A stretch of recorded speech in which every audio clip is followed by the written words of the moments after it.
আসসালামু আলাইকুম। তো আজকে আমার এই ভিডিওটা আমার শ্রদ্ধেয় প্রবাসী ভাই হলর লাগে যারারে আমরা হই রেমিটেন্স যোদ্ধা। আমার কিছু কিছু ভিডিও আমার প্রবাসী ভাই হলেও দেখেন।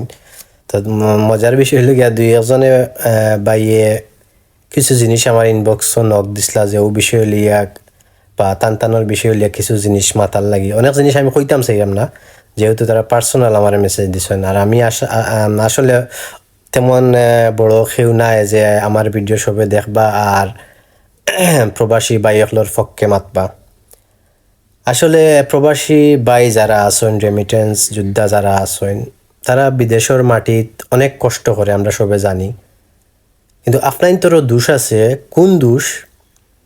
ফ্যামিলিরে আপনারা বেশি বালা পাওয়া যায় কি, পরিবারে বেশি কেয়ার করা যায় কি? অবশ্যই কেয়ার করতা, অবশ্যই বালা পাইতা, কিন্তু লিমিটে।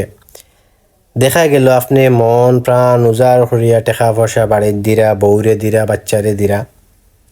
বিশেষ করে সব বউ সমান নাই। কিছু কিছু ফ্যামিলিতে আছে একজন প্রবাসী বাইয়ে অত কষ্ট করে রুজি করেন, করা পরে বউর ক্ষেত্রে এই টাকা পয়সাগুলা ডালইন। মাসে 50,000 টাকা, 60,000 টাকা বউয়ে যদি কয় এখন 1 লাখ আমারে দেও, প্রবাসী বাই হল যারা তারা দিতে হইব, কিচ্ছু করার নাই। কারণ বউ তো টানটানোর, যদি না দেন সমস্যা আছে। তো এই ক্ষেত্রে কিছু কিছু বউ আইনকল আছেন প্রবাসী বাই হল, তারা বেশি খাওয়াত যায়গি। বেশি খাওয়াত গিয়া তারা এমন খাওয়াত যায় লাস্টে পরকিয়াত লিপ্ত হয়ে যায়। বেশি পয়সা আতাইতে আতাইতে লাস্টে অক্টাও মনে করেন যে এই মানুষে তো আমার বেশি বালা পায়, বেশি মূল্যায়ন করে, বেশি সম্মান করে। সমস্যা কিতা? চোখ মুজি আমার বিশ্বাস করি টাকা পয়সা দের সপ্তাহ করের তে কাম করি, সময় যাওয়ার লাগে অন্তত পক্ষে সেকেন্ড কিছু চয়েস করি, যেটা আপনারা বুঝতে পাররা। তাই 4 বছরে 5 বছরে টাকা পয়সা খামাইয়া আইন, ইটা সময় যায় না। আসলে বইন তোমাতানোর ডিভোর্স হয় বেশিরভাগ ও ক্ষেত্রে বেশি খাওয়াত যাওগি। আমি সব ডিভোর্সি বই নকলর কথা কইরা না, ক্লিয়ার আমার মাত বুঝবা। সব প্রবাসীর ওয়াইফ হকলর কথা কইরাম না। বাংলাদেশক বেশিরভাগ প্রবাসীর ওয়াইফ হকল ও প্রবলেমও কদিন পরে দেখা যায় কট খাইলছেন, কদিন পরে দেখা যায় নিউজে ও জিনিস বার হয়েছে। একজন প্রবাসীর বউ আর বেটার লগে বাগিয়া গেছে কি, একজন প্রবাসীর বউ আরও জায়গাত ধরা খাইলাইছেন। তো বা বয়ফ্রেন্ড একজন ফাইলাইছেন। তোমার তান রে বউ হিসাবে একজন প্রবাসীর ফ্যামিলি যতটুকু সম্মান করে, রেসপেক্ট করে, আসলে তুমি তাই নি রেসপেক্টর যোগ্য না, এই সম্মানের যোগ্য না। একজন প্রবাসী ভাই কতটুকু কষ্ট করিয়া, কতটুকু মাথার গাম ফাওয়া ফালাইয়া তারা তোমার তান্ডে পয়সা দের, বিশ্বাস করিয়া দের চোখ মুজি। আর তুমি তাই ও বিশ্বাস সর মর্যাদা করায়। ইটা আইজক আর খাইলোক একদিন না একদিন এই জিনিস প্রবলেম হয়।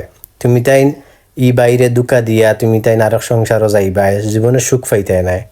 দিন শেষে যে মানুষে তোমার ফার্স্টে বিয়া করছে, যে মানুষের টাকা পয়সা খাইয়া অন্য মানুষের লোক ধরিয়া যাইরায়, দিন শেষে ও মানুষে টকাইয়া দিব তোমার তানরে। এমন ফাড় দিব যে ফাড়ে সারা জীবন পস্তাইতে হইব। যে ফার্স্টে যে জামাইর ঘর খরচা, এই জামাইর ঘর ব্যাক হওয়ার মতো কোনো কুদরতও নাই। সো যেটা করবাই বুঝি শুনি করবাই, যে জিনিসও আগুয়াইবাই বুঝি শুনি আগুয়াইবাই। এমন জিনিস অতি উৎসাহিত এমন জিনিস করবাই না যাতে তোমার তানোর লাইফও প্রবলেম হয়। একজন প্রবাসীর গড়ও তুমি 4 বছর 5 বছর থাকিয়া যদি আরো বেটার গড় করো, তো তোমার তানোর সরম হায়া বলতে কিচ্ছু নাই, কারণ তোমার তানোর ফ্যামিলির কালচারের প্রবলেম। তো যাই হোক, আপনারা যতটুকু হুনার শুনছেন, তো আমিও জিনিসও কইমু প্রবাসী ভাই হলরে কইমু, আপনারা এমন টাকা পয়সা দিবা না যে টাকা পয়সা দিয়া আপনারা লাইফ আপনারা নিজে নষ্ট করেন। টাকা পয়সা দিবা বউরা তো ফ্যামিলির তো লিমিটে দিবা, লিমিট ছাড়া দিবা, দিন শেষে আপনারা ফস্তাইবা। টাকা পয়সা দিবা যতটুকু গরো খাওয়ার জোকা, যতটুকু চলার জোকা ততটুকু দিবা, এর থেকে বেশি ভাড়া দিবা না। ওকে, আসসালামু আলাইকুম।